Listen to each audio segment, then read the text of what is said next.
Alors, décidément, les questions sur Judas affluent.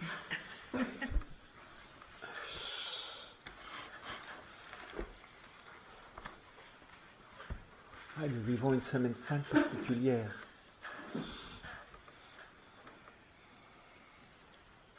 Et au fond, il faudrait presque se taire. C'est frappant comme on veut combler le vide.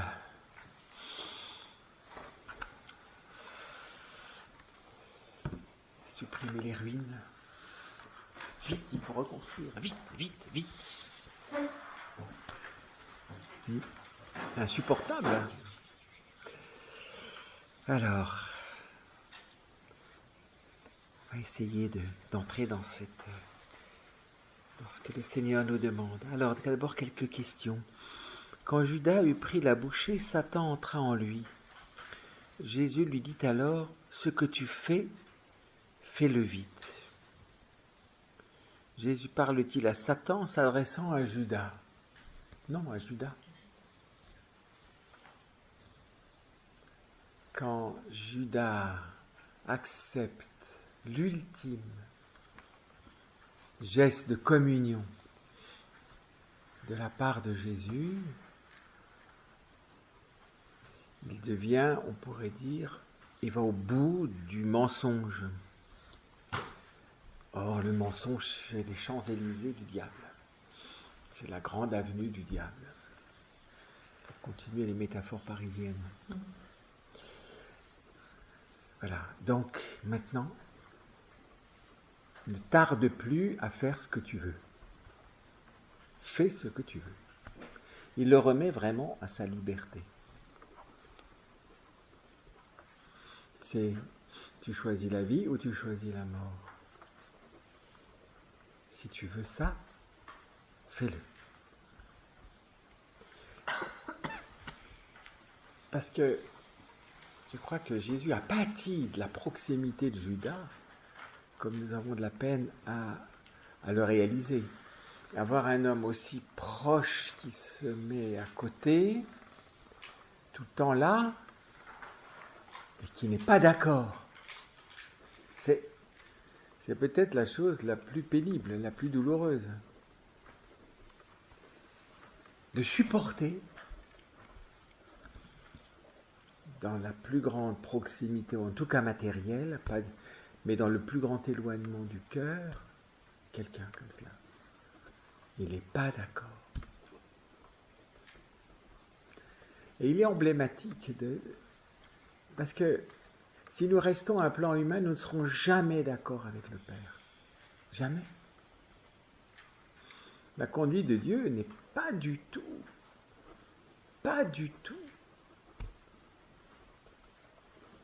elle ne peut pas être dans un motif contraire à sa propre sagesse. Or, qui a fait la terre? C'est Dieu. Et il l'a voulu pour son dessein qu'il porte de toute éternité pour l'homme, dans son mystère de création. Il n'y a personne là entre Christelle et qui là? Ouais, Taka. Pourquoi vous êtes tous là à côté, Taka? Hein, Jean-Marie, là? Je n'entends pas. Ah, t'entends pas? Ah bon? D'accord. Non, mais restez là, c'est pas... Non. Mais je voyais que c'était vide, c'est pour ça que je ne voyais pas bien. Ça vous gênait de nous voir agglutiner? Ah non, mais j'étais étonné. Bon, je ne savais pas qu'il était sourd, mais... Moi, je sais. Bon. Judas, je suis à côté. J'y pensais pas, mais c'est toi qui le dis. Oui, donc, le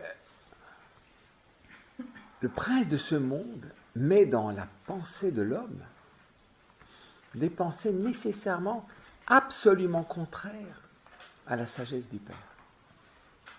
Parce que, on pourrait dire, la grande œuvre première du Père de la première semaine, c'est que la terre émerge de l'eau.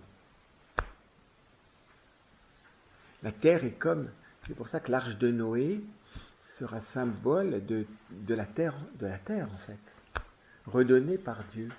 De la terre qui garde l'homme, qui est pour l'homme, et qui est vue selon, on pourrait dire, la symbolique, même que l'on voit tout le temps dans les psaumes d'ailleurs, comme un grand navire flottant sur les eaux. Et c'est pour ça que les eaux qui montent et qui engloutissent la terre sont emblématiques du fait que la terre est engloutie par l'eau. Donc, c'est les eaux qui engloutissent l'homme qui est au cœur du dessein même de Dieu. De ce dessein très mystérieux qui a enflammé l'orgueil de Satan. C'est d'ailleurs pour ça, je crois, que dans l'inconscient, et par rapport à ces histoires de réchauffement climatique, bien qu'on nous annonce une certaine glaciation, parce que le soleil va, paraît-il, avoir des problèmes d'ici 10 ans, et que je sais pas quoi, l'activité solaire va baisser, et donc il fera froid, très froid. Bon, mais les impôts resteront. Bon, mais l'angoisse sous-jacente, subconsciente, la montée des eaux.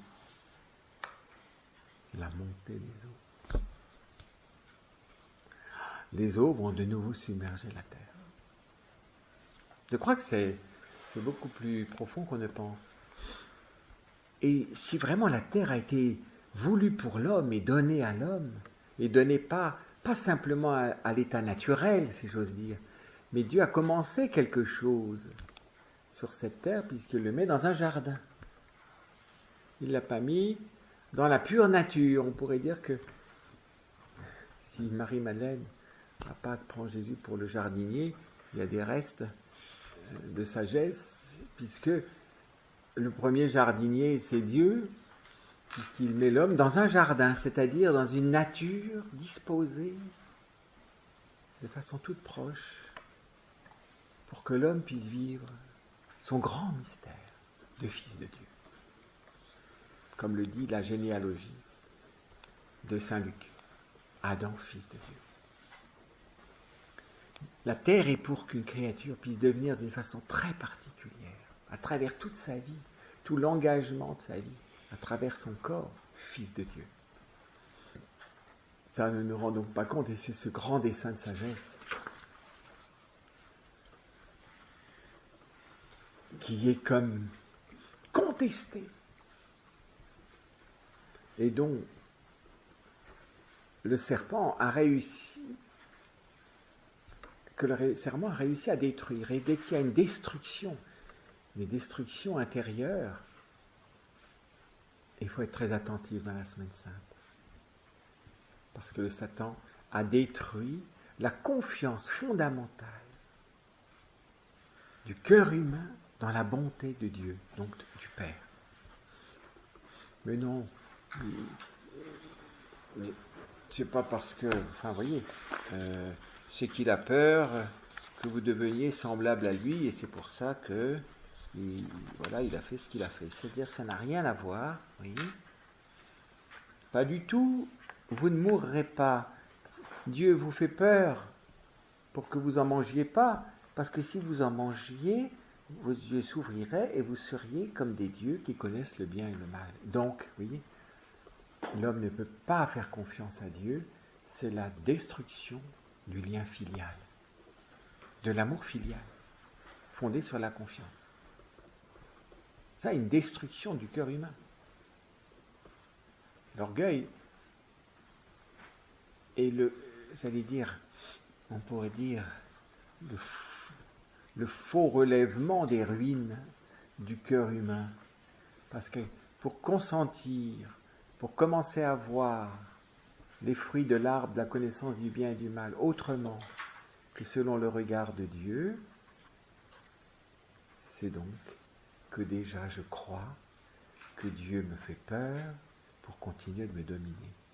Donc c'est une caricature de la paternité Et c'est la destruction, on pourrait dire, la calcination du cœur humain.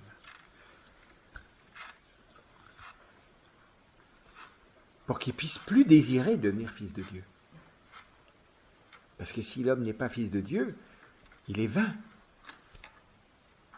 Il n'a aucun sens. Rien n'a de sens. Et la terre n'a certainement pas du sens en elle-même. On voudrait que la nature ait du sens en elle-même.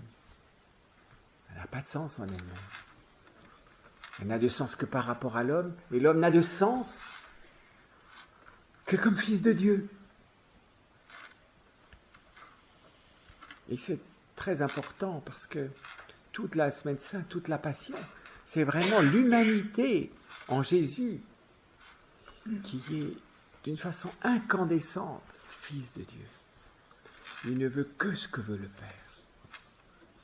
Fils de Dieu.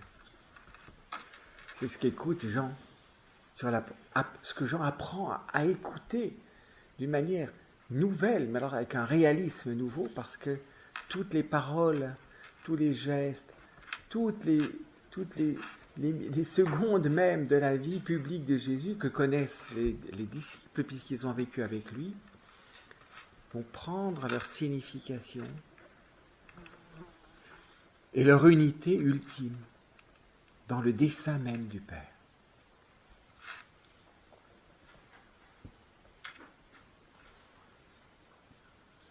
Et donc fais-le vite. Maintenant, sois cohérent avec toi-même. C'est ça. Jusqu'à présent, tu es à côté de moi, mais tu es contre ce que je fais. Tu es à côté de moi pour essayer de me séparer du Père, pour que je fasse autre chose que la volonté du Père, que je détourne en quelque sorte la vocation de l'homme. Parce que si lui fait autre chose que la volonté du Père, l'humanité en lui recommencerait ce reniement du Père. C'est impossible. Mais vous voyez, le péché originel est quelque chose de bien plus profond qu'une faute morale horrible. C'est vraiment la tentation a réussi à ravager le cœur humain. C'est-à-dire, c'est un cœur qui ne veut plus de l'amour filial. Et aujourd'hui, cet esprit revient 7 fois plus fort.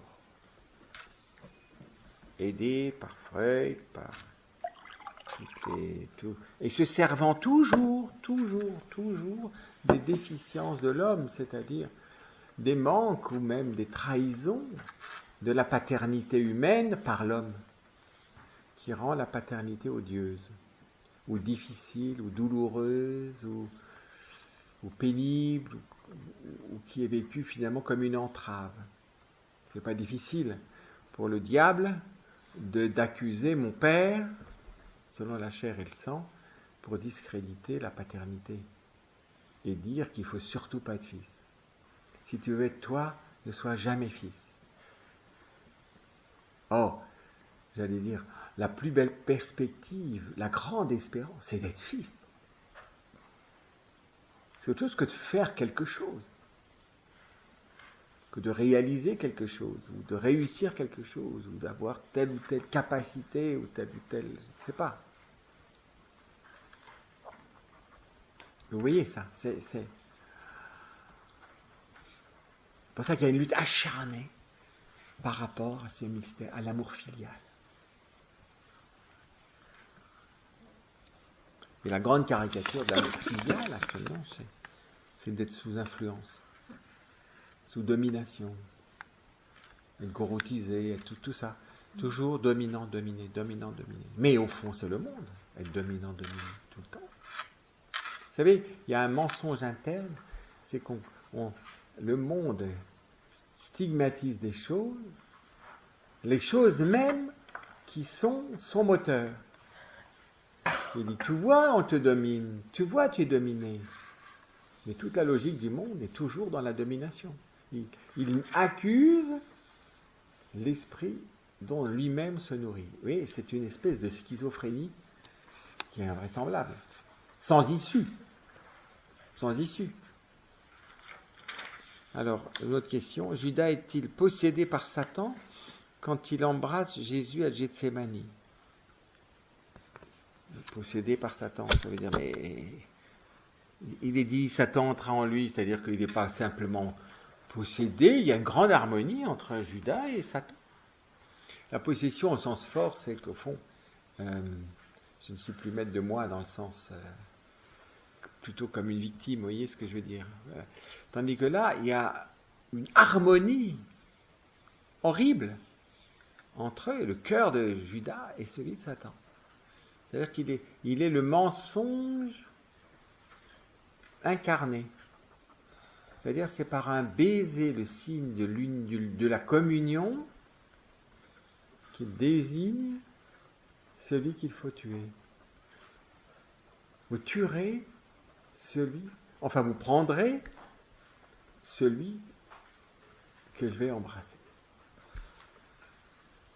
Allez, mais disons, je dirais que c'est la signature de Satan. C'est sa signature. Ce qui est arrivé cette nuit, je ne sais pas quoi et par qui et quoi et comment ça est arrivé, mais il n'y a pas de hasard dans ce sens-là. Donc c'est clairement l'œuvre de Satan. Mais dont Dieu tire un plus grand bien. Alors qu'il y a, que ce soit un accident, que ce soit criminel, que ce soit je ne sais pas quoi, de toute façon, on ne saura jamais la vérité. Mais clairement, c'est clairement l'œuvre de Satan. Ça, c'est clair. Il fut bouleversé en son esprit. Vous pouvez expliquer ce bouleversement. Mais je vous ai dit, c'est chaque fois dans l'évangile de Saint Jean, vous l'avez à la mort de Lazare, quand il voit par exemple Marie pleurer et les Juifs pleuraient avec Marie, il fut bouleversé, il gronda dans son âme. Enfin, il fut bouleversé, c'est-à-dire, voilà. Dans d'autres évangiles, quand, je crois que c'est peut-être pour le sourd-muet, un des sourds-muets, avant de lui dire Ephata, il fut, voilà, la traduction est difficile, il gronda dans son... C'est comme, on pourrait dire, c'est le cri de la compassion, si j'ose dire. C'est la compassion. Et une compassion pour le cœur humain, toujours mondanisé. Ils sont encore presque tous mondains, puisqu'ils vont tous fuir la croix. Ils ne sont pas d'accord, ou en tout cas ils fuient.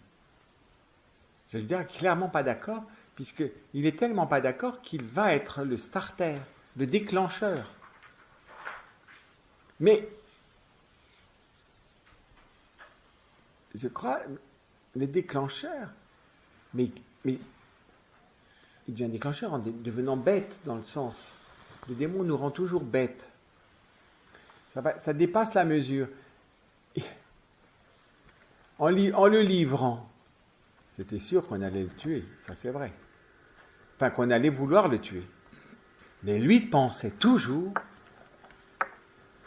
toute puissance. Nous avons besoin de la toute puissance.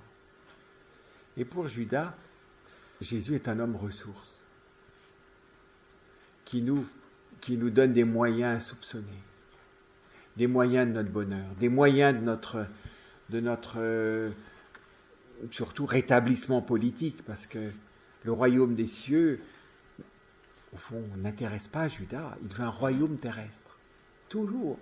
C'est pour ça que le troisième mystère lumineux, la prédication du royaume des cieux, est quelque chose de capital, parce que constamment, nous cherchons un royaume terrestre. Et Dieu permet que nous perdions comme tout repère terrestre. On pourrait dire que l'Église en France a perdu tout repère terrestre. Et spécialement l'Église qui est à Paris, elle a plus d'église, enfin elle peut aller dans n'importe quelle grande église, à Saint-Sulpice, je crois qu'il y a plus de place qu'à Notre-Dame, mais enfin, Elle a brûlé aussi. quand elle a brûlé, Oui, il y a quelques jours. Quelques mois.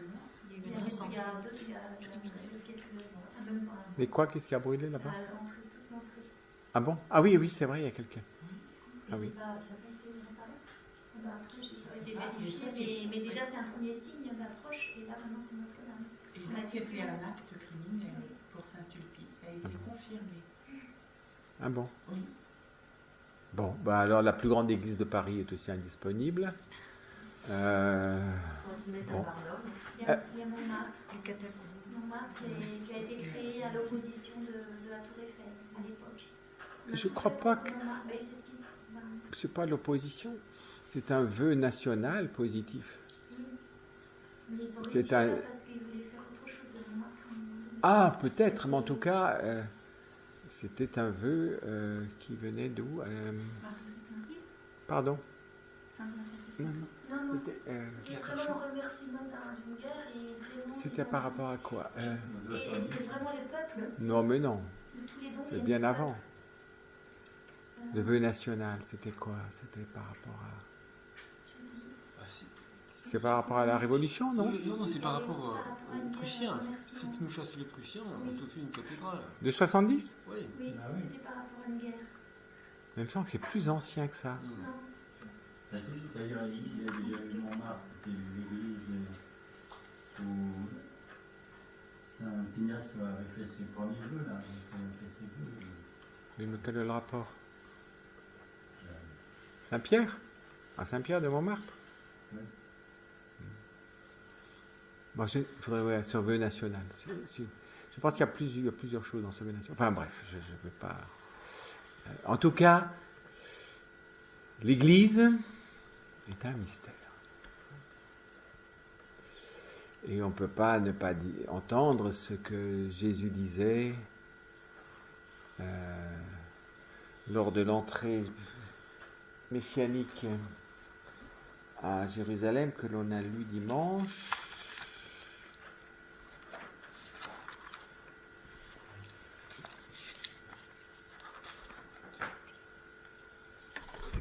Est-ce qu'elle est l'entrée? Voilà.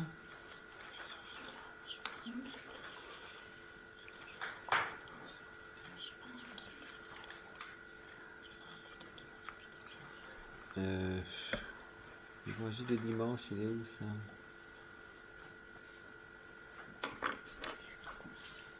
Enfin, ou je sais pas quoi. Enfin, si je ne parle pas, les pierres crieront. Si les disciples se taisent, les pierres... Si les disciples se taisent, les pierres crieront.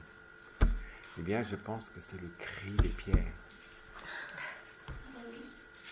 Si les disciples se taisent, les pierres crieront.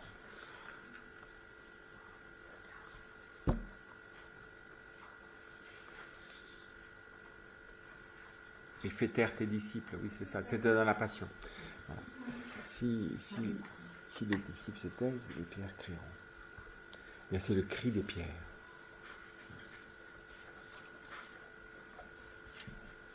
Parce qu'on est vraiment devant, vous savez, le mystère de la croix, qui est une destruction apparente de tout. Toutes choses sur lesquelles je puis m'appuyer.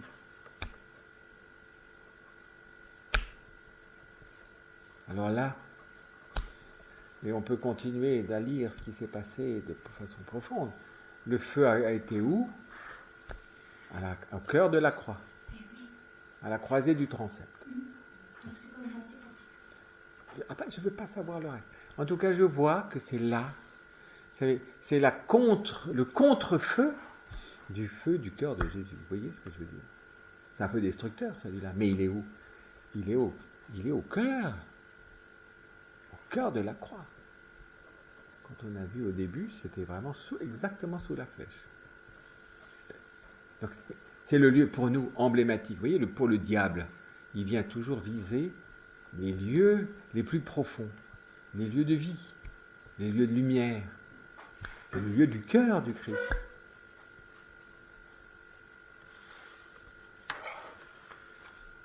Et puis nous l'entendrons vendredi.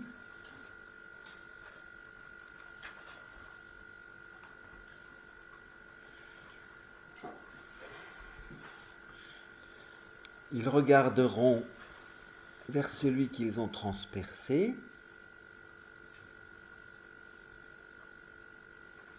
Et puis avant, pas un os ne lui sera brisé.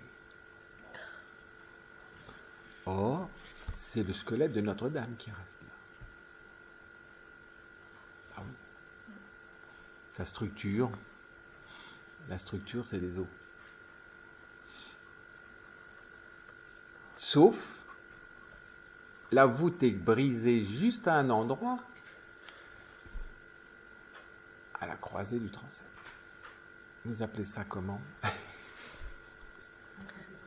Ben oui, oui, oui.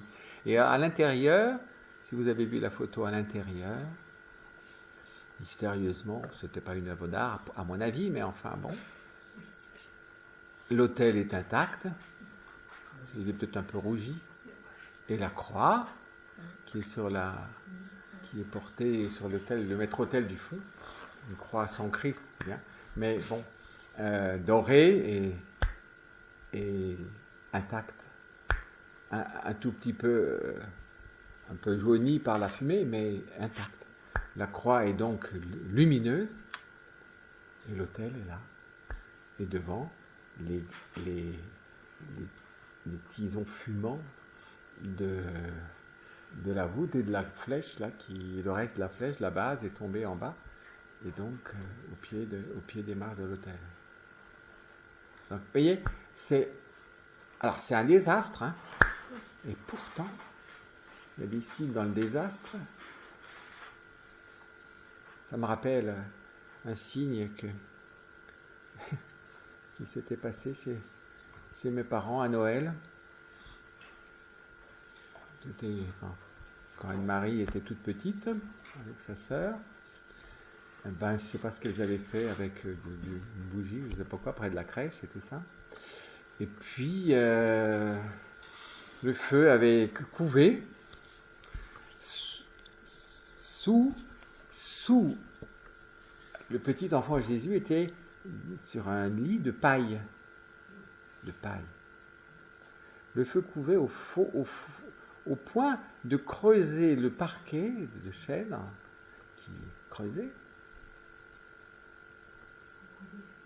Et au-dessus de ça, tout était noir, enfin comme au-dessus de ça, il y avait le petit enfant Jésus avec la paille intacte.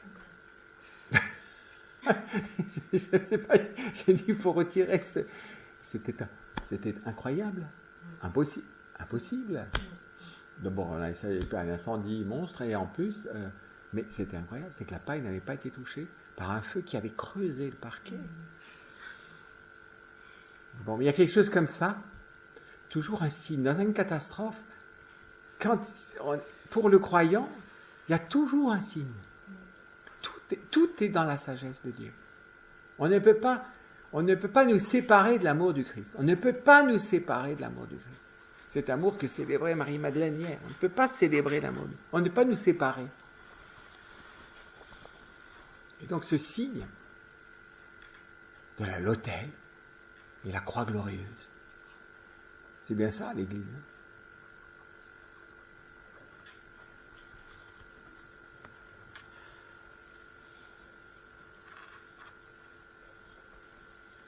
C'est pour ça que nous sommes appelés.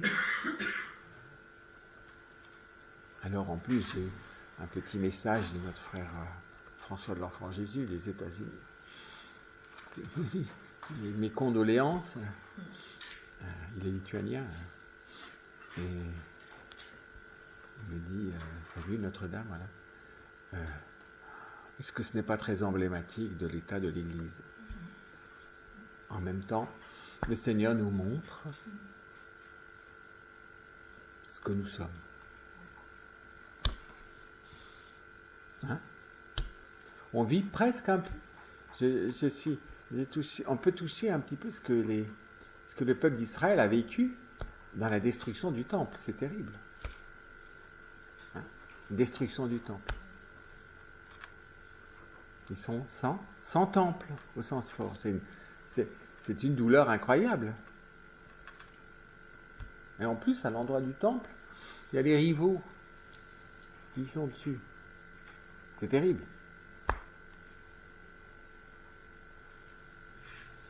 Et Dieu fait quoi? Il nous travaille. Alors, la solution humaine, c'est quoi? Reconstruire rapidement. Alors, voir ça que... Vous savez, je crois que l'Église, et le Saint-Esprit, le Paraclet, il forge son Église dans la sagesse de la croix. C'est pour ça qu'il ne faut pas être des spectateurs, ni des enquêteurs à n'en plus finir, ni savoir qui, quoi et quoi et quoi. Et je crois que il faut apprendre à en écouter. Vraiment, la poitrine de Jésus. Pour devenir d'accord, être bien d'accord avec le cœur du Christ. Être bien d'accord. Le Père Philippe disait toujours, soyez bien d'accord entre vous. Bien d'accord. En tout cas, il faut être bien d'accord avec le cœur du Christ. C'est-à-dire la volonté du Père. Ce cœur filial. Ce cœur. Il n'y a qu'un cœur filial qui soit incandescent, qui soit brûlant. Pas de ce feu destructeur. Mais Dieu s'est servi, on pourrait dire, du feu destructeur pour nous montrer son amour. Et pour nous forger dans la foi plénière, dans l'espérance plénière et dans l'amour plénier.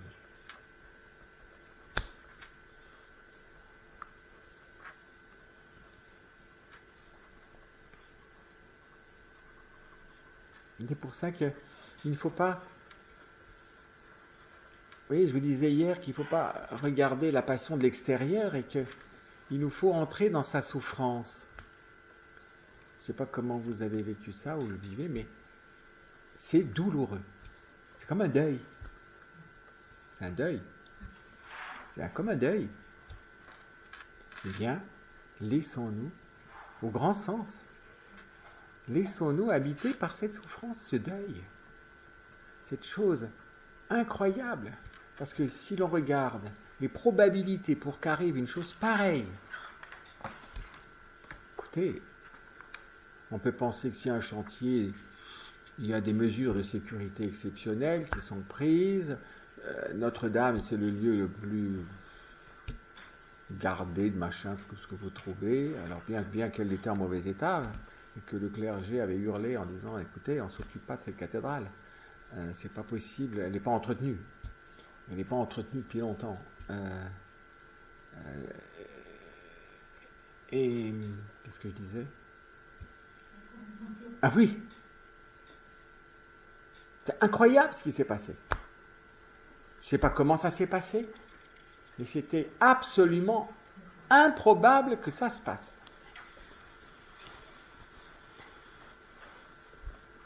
Ah oui, c'est pour ça. Comment? Improbable, je ne sais pas, parce que la cathédrale de Nantes a volé aussi dans les mêmes... Oui, mais la cathédrale de Nantes n'a pas du tout le poids de cette cathédrale, et qu'elle n'était pas gardée comme elle est celle-là. Hein. Et en plus, ils se vantaient, il y a quelques jours, ils ont fait une vidéo sur l'histoire de la restauration de cette tour, et l'architecte disait que c'était exaltant d'être en charge d'un tel chantier, et que c'est, voilà, bon. Ouais, bon, après, ces 24 statues qui étaient quoi, des apôtres et quoi? Les évangélistes. Mais ça fait pas 24. Non, mais il y en a un ou deux, celui qui... L'artichaut. L'artichaut? Non. L'architecte lui-même s'est représenté. Viollet-le-Duc? Oui, je crois qu'il faisait partie des...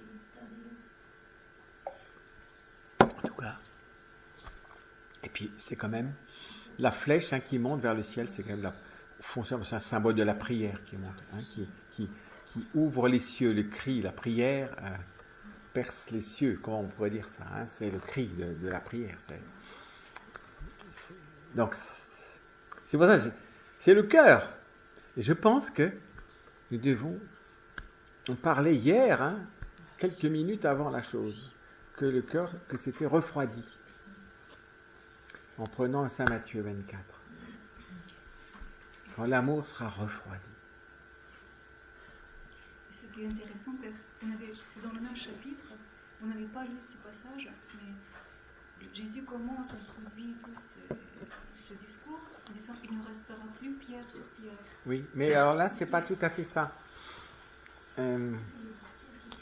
C'est les pierres qui crient, et au fond, la structure reste, c'est-à-dire, on voit le cadavre de Notre-Dame. Il est aux yeux de tout le monde. C'est le cadavre de Notre-Dame qu'on voit maintenant. C'est ça, non ? Et le cadavre, où l'on voit par où la mort est arrivée, je ne peux pas vous dire autre chose. Ça me semble, ça crie providentiellement quelque chose. Et là, je pense que tout de suite, il faut être comme le centurion. Ils regarderont celui qui les ont transpercés. Les chrétiens d'abord, indépendamment de l'élan de prière qui a entouré Notre-Dame hier soir, des gens se sont mis à genoux partout en priant Marie et tout. Personne ne se moquait cette fois-ci. Et Dieu a permis, et c'était vrai quand on voyait le progrès du feu, c'était impossible. C'est insupportable. Mais vous savez, je crois qu'il faut apprendre, le Seigneur nous apprend à vivre l'insupportable. Parce que ce n'est que symbolique d'une chose que l'Église va être appelée à vivre, je vous ai déjà dit. Si nous reprenons ce que dit le catéchisme de l'Église catholique, paragraphe 675 et suivant, l'Église ne connaîtra pas une issue glorieuse, mais suivra, je ne sais plus comment c'est, voilà. Oh là, on va le regarder. Non, c'est ça. Ouais. Donc c'est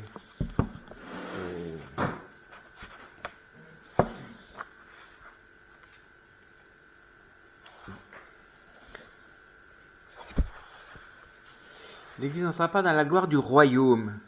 L'Église n'entrera dans la gloire du royaume, toujours ce fameux royaume des cieux, qu'à travers cette ultime Pâque, où elle suivra son Seigneur dans sa mort et sa résurrection.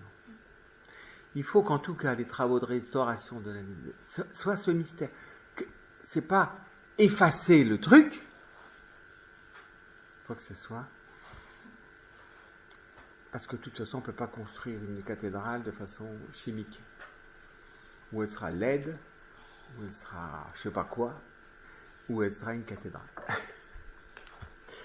Le royaume ne s'accomplira donc pas par un triomphe historique de l'Église,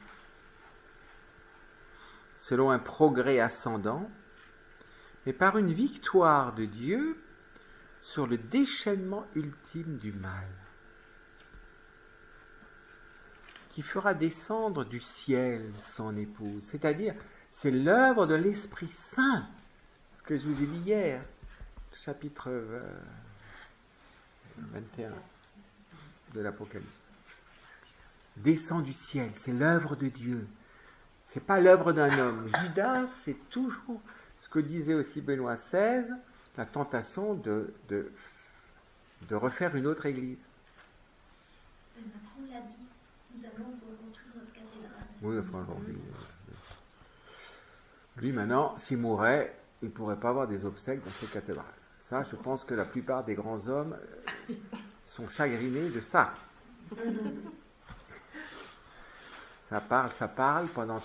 Avant, il n'y avait pas moyen de débloquer un truc. Maintenant, la mairie de Paris, 50 millions d'euros pour ça ou ça.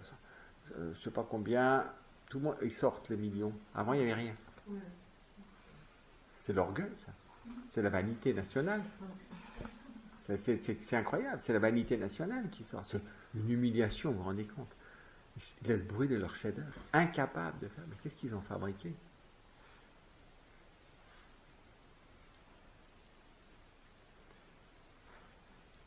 Donc, mais par une victoire de Dieu sur le déchaînement ultime du mal qui fera descendre, le déchaînement ultime du mal qui fera descendre du ciel son épouse. L'épouse n'existe que d'en haut. Il faut que l'Église devienne une épouse. Et l'épouse de l'agneau. Et c'est à travers le déchaînement du mal, la victoire de Dieu sur le déchaînement du mal, donc Dieu se sert du déchaînement du mal, qui fera descendre la victoire sur le déchaînement du mal, qui fera descendre du ciel son épouse. C'est-à-dire que l'Église devient vraiment épouse. Pour vivre la croix qui seul est le lieu de gloire sur cette terre. Le triomphe de Dieu sur la révolte du mal prendra la forme du jugement dernier après l'ultime ébranlement cosmique de ce monde qui passe. C'est 677. Et la falsification du royaume, c'est l'esprit de Judas. Cette imposture antichristique se dessine déjà dans le monde chaque fois que l'on prétend accomplir dans l'histoire l'espérance messianique, qui ne peut s'achever qu'au-delà d'elle, au-delà de l'histoire, à travers le jugement eschatologique. Même sous sa forme mitigée, l'Église a rejeté cette falsification du royaume à venir sous le nom de millénarisme, surtout sous la forme politique d'un messianisme sécularisé, intrinsèquement pervers. Et alors au 675, je remonte. Avant l'avènement du Christ, l'Église doit passer par une épreuve finale qui ébranlera la foi de nombreux croyants. La persécution qui accompagne son pèlerinage sur la terre dévoilera le mystère d'iniquité. Il est entré dans l'Église, le mystère d'iniquité, sous la forme d'une imposture religieuse apportant aux hommes une solution apparente à leurs problèmes au prix de l'apostasie de la vérité. L'imposture religieuse suprême est celle de l'antichrist, c'est-à-dire celle d'un pseudo-messianisme où l'homme se glorifie lui-même à la place de Dieu et de son Messie venu dans la chair. Alors, c'est comme une marée qui monte, plus la dernière heure avance, puisque selon l'évangile, selon la première épître, nous sommes à la dernière heure, puisque les antichrists sont présents. J'essaie de mettre ça bien. Jusqu'à ce que, et l'on voit bien que le déchaînement, la logique est la même, et elle est croissante, qui fait qu'il y a une victoire de l'amour sur le déchaînement du mal toujours plus extrême, comme le montre l'Apocalypse.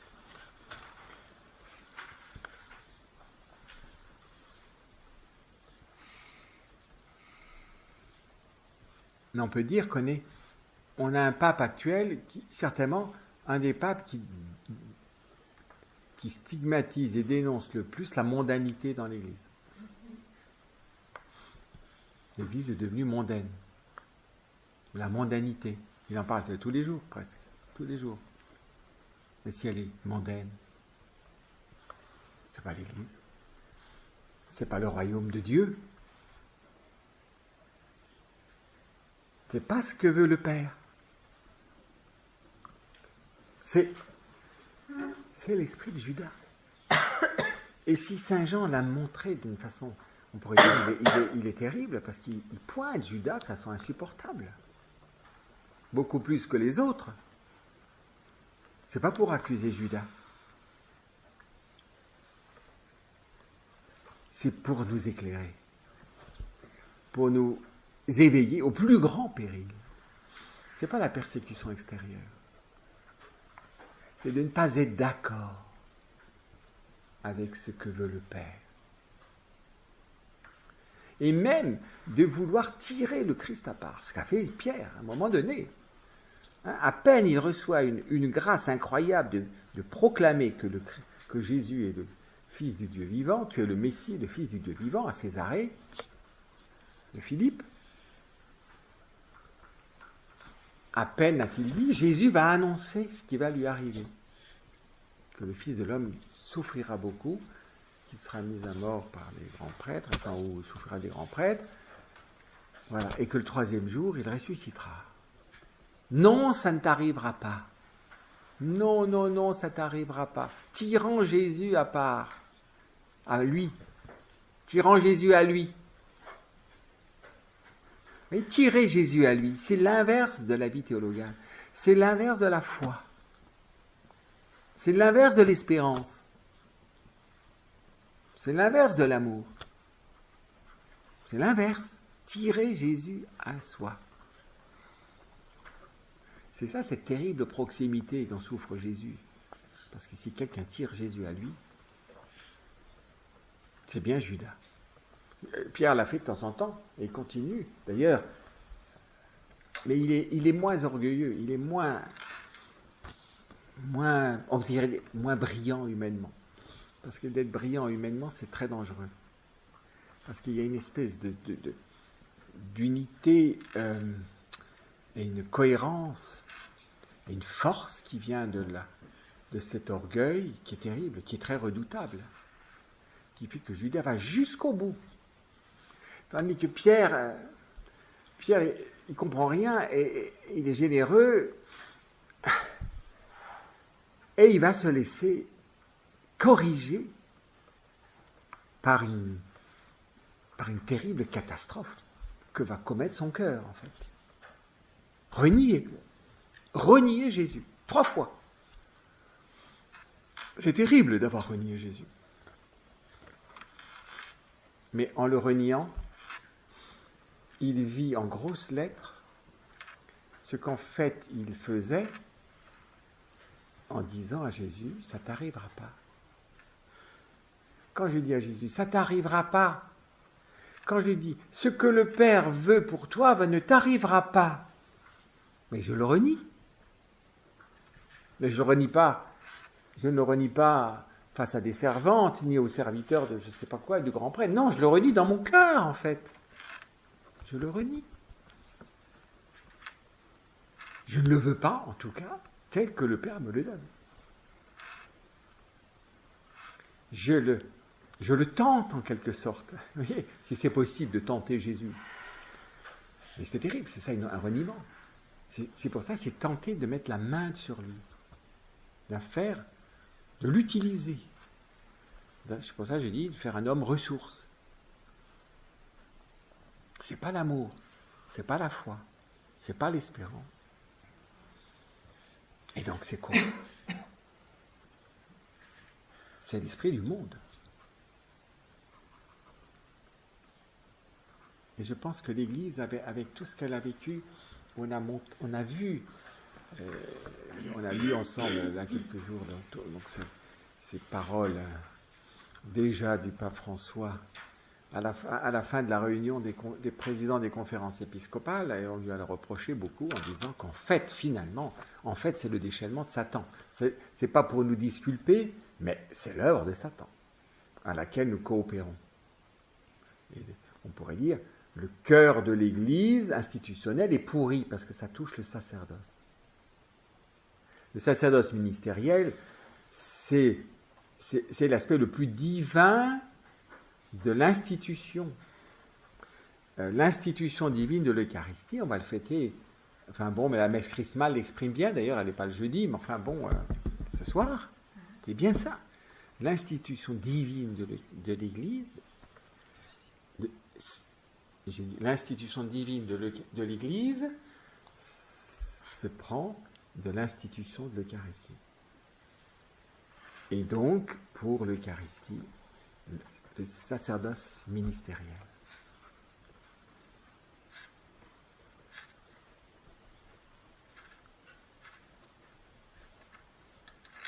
Et donc, quand on communie n'importe comment, d'ailleurs, c'est lui aussi, c'est Benoît XVI qui parlait de la communion indigne, là.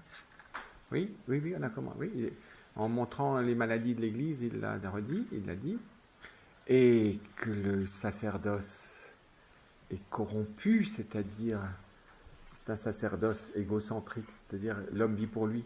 Au fond, l'homme n'a pas été pris par le mystère du sacerdoce. Le sacerdoce nous arrache à nous-mêmes. Le Christ est arraché à sa propre humanité pour accomplir le dessein d'amour du Père. Être prêtre, c'est être arraché à soi-même, puisque c'est donner sa vie pour les hommes. Si un prêtre vit pour lui-même, il est pourri. C'est ça. Accepter d'être prêtre, c'est accepter d'être arraché à soi-même. C'est déjà vrai dans la vie chrétienne, afin que notre vie ne soit plus à nous-mêmes, mais éminemment, parce qu'il est choisi vraiment pour intercéder pour les hommes et leur donner le mystère pascal à travers l'Eucharistie. Non, il est configuré au Christ. C'est la grâce de l'Église latine qui vit dans le sacerdoce, dans le célibat, cette configuration au Christ. C'est pas une question disciplinaire, c'est pas une question de temps, c'est pas une question de je sais pas quoi, d'équilibre humain, de truc. L'équilibre humain, je sais pas si on peut vivre le sacerdoce dans un équilibre humain. C'est un saint déséquilibre qui est plus qu'un équilibre. C'est comme si je voulais dire, il faut que je sois en équilibre sur ma bicyclette. Ben, vous allez tomber. Il faut rouler. Alors c'est un équilibre dans un déséquilibre, si j'ose dire. C'est un équilibre qui n'est pas du tout statique. Il est dans le don. Vous voyez, Et donc, il stigmatisait ça, et le pape émérite l'a redit d'une manière nouvelle. Et là, nous le voyons sous nos yeux. Une icône. Et quand même, c'est la fille aînée de l'Église. C'est quand même incroyable que c'est la cathédrale, par exemple, emblématique de la fille aînée de l'Église qui est une prostituée. Mais elle est prostituée, mais c'est quand même la personne de la fille aînée de l'Église. Qui est cette prostituée? C'est la fille aînée de l'Église. Donc, si, ça ne veut pas dire qu'il n'y a pas des saints et des bons chrétiens en France, c'est pas ça que ça veut dire. Mais on est là au niveau beaucoup plus, voilà, vraiment de ce que l'Esprit Saint nous dit à travers cette épreuve, où on pourrait dire le monde se déchaîne sur l'Église, déchaîne. Aucune mesure ne satisfait rien. De toute façon, quelle que soit la réponse faite, c'est pas une question de procédure, c'est pas une question de réforme de structure, c'est pas une question de oui, tout ça, mais de toute façon, rien ne peut résoudre ce malheur, si ce n'est, je crois, se mettre sur la poitrine de Jésus, écouter et se taire. Parce que ce qu'on entend est merveilleux et terrible. C'est merveilleux. Parce que c'est vraiment une communication d'amour extrême.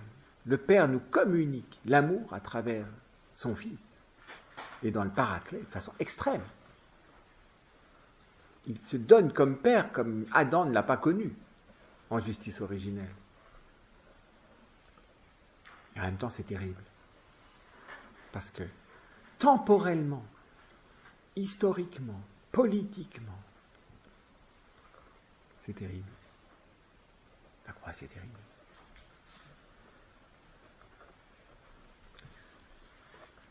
Le Fils bien-aimé, c'est un imposteur, c'est un blasphémateur, c'est un troublion politique. Enfin, c'est terrible, c'est terrible, c'est terrible. Il n'y a comme plus rien. Thomas l'exprime bien, hein, parce que je pense que le jumeau qui s'était différencié de son jumeau, je pense qu'on n'a pas vu que son jumeau était devenu disciple ni apôtre. Donc il y a eu un phénomène dans la gémellité remarquable, puisque ils n'ont pas choisi le même chemin de vie. Donc, pour Thomas, d'avoir orienté sa vie vers Jésus, c'est quelque chose. Et son jumeau ne l'a pas fait, c'est autre chose. Eh bien, apparemment, il ne reste rien. Tout est en cendres.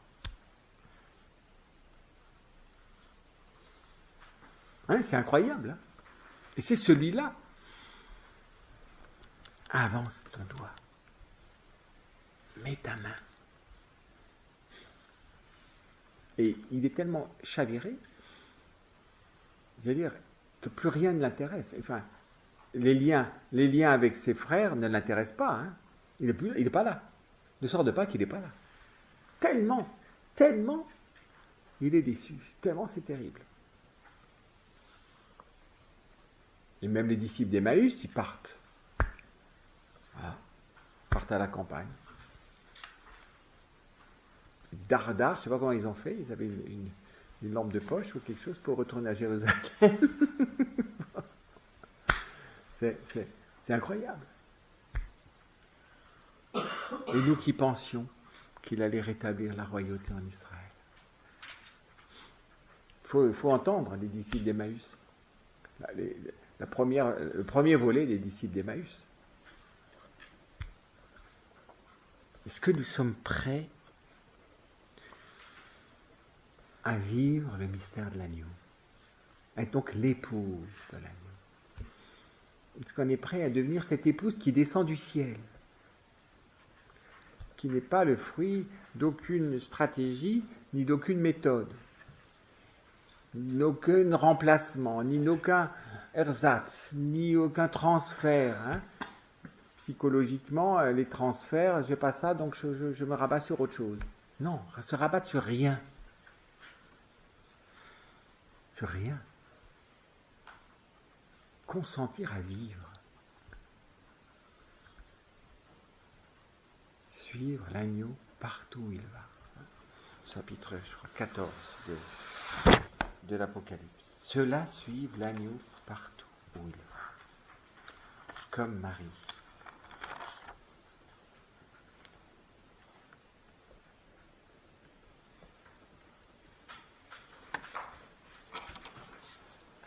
Et nul ne pouvait... Alors oui, oui, c'est assez beau de voir comment cette épouse, je pense qu'on peut vraiment... Cette semaine sainte le vit sous la supplication de devenir cette épouse qui descend du ciel. C'est-à-dire l'Église, c'est ça l'Église rénovée, réformée au grand sens, pas au niveau luthérien, mais calviniste. Puis voici que l'agneau apparut à mes yeux, il se tenait sur le mont Sion, avec 144 milliers de gens portant inscrit sur le front son nom et le nom de son Père. Si son nom est marqué sur le front et le nom du Père, il y a aussi l'Esprit. Et j'entendis un bruit venant du ciel, comme le mugissement des grands eaux. Vous voyez, le bruit venant du ciel, ça vient du ciel, donc c'est l'œuvre de l'Esprit Saint. Tous ces symboles signifient l'Esprit Saint. Le bruit venant du ciel, comme le mugissement des grandes eaux, ou le grondement d'un orage violent. Et ce bruit me faisait songer à des joueurs de harpe, touchant de leurs instruments. Ce n'est pas le grand orgue de Notre-Dame, hein. C'est des harpes qui ne font pas beaucoup de bruit, pourtant. Donc c'est harmonieux. C'est fort et doux en même temps. C'est fort et doux. Parce que rien n'est plus fort que l'amour. Rien n'est plus doux que l'amour. Et ça descend du ciel.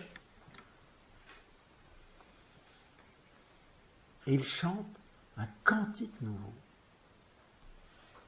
le cantique nouveau. N'oublions pas, hein, on a une notion du cantique. C'est le chant. Canticum, un chant.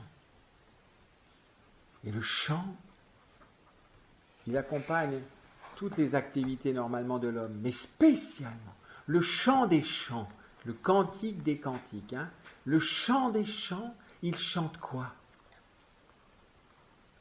L'amour. Et si c'est un cantique nouveau, il chante le mystère de l'amour comme jamais d'ici là nous n'avions connu l'amour. Jamais l'amour n'a été connu comme l'amour nous a été révélé à la croix. Cantique nouveau. Il est nouveau. Cantique. Il chante cet amour que la terre n'a jamais porté. Jamais elle ne l'a porté jusque-là. Quand l'agneau est agneau jusqu'à l'extrême, l'amour se célèbre. Et donc il appelle le chant qui le chante, cet amour. La croix célèbre l'amour. C'est pour ça que la liturgie chrétienne, c'est la liturgie de la croix. Il est à lui seul l'autel, le prêtre et la victime. Cantique nouveau. C'est chanter le mystère de la croix, le mystère d'amour. Il chante un cantique nouveau, et alors, devant le trône, c'est-à-dire devant le Père, à la gloire du Père, et devant les quatre vivants qui sont devant l'humanité du Christ, et les vieillards, c'est-à-dire ceux qui veulent bien recevoir la conduite de Dieu, puisque vieillard, c'est symbole de sagesse. Donc ceux qui veulent bien recevoir la sagesse du Père.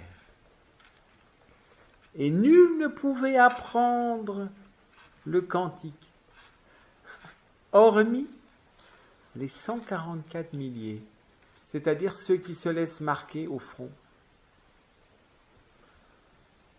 du Père et du Christ. Ceux-là ne se sont pas souillés avec des femmes, c'est-à-dire l'idolâtrie. Ils sont vierges. Ceux-là suivent l'agneau partout où il va. C'est pour ça, je crois que d'ailleurs, le célibat consacré dans l'Église latine vient de là, ils sont vierges. Ceux-là ont été rachetés d'entre les hommes, comme prémisse pour Dieu et pour l'agneau. Jamais leur bouche ne connut le mensonge, ils sont immaculés. Il faut devenir cette Église-là.